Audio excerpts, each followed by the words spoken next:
Now, depth perception is something that takes a little bit to develop in human beings in general. So when we think about perception, I always talk about the concept around crossing a road with a child. Generally, when we cross the road with a child, what we do is we hold their hand to make sure that we cross the road when it's safe to be able to do that. The reason we do that is children cannot understand depth perception and speed perception. So when a car is coming, they can't judge the speed of the car coming. So what we do is we hold their hand and teach them through that. No different to this drill here. What we're going to look at is we have 3 zones.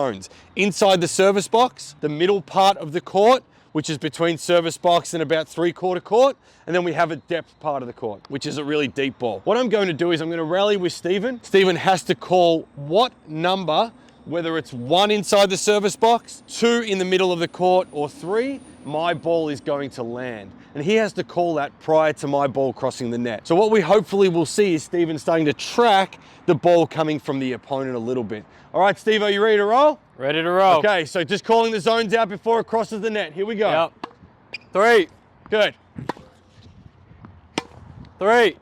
No, 2.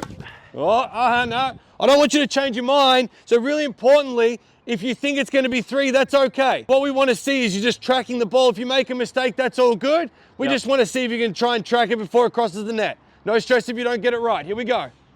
1. Yeah, good. Well done. 3. Perfect. Love that. 2.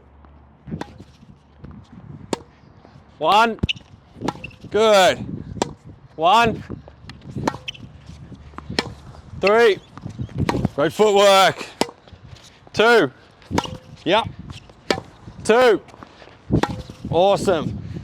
1. Oh, nearly had him. All right, good. So what we're trying to do as well as a coach is I'm trying to mix up my ball as well to make sure that I keep my player on their toes a little bit. What you would have seen with Stephen, every time he called the number 3, you would have seen him move back a little bit and try and get more defensive. When he called 2, he held in a neutral zone generally. And when he called 1, you could see that first movement was always to go forward.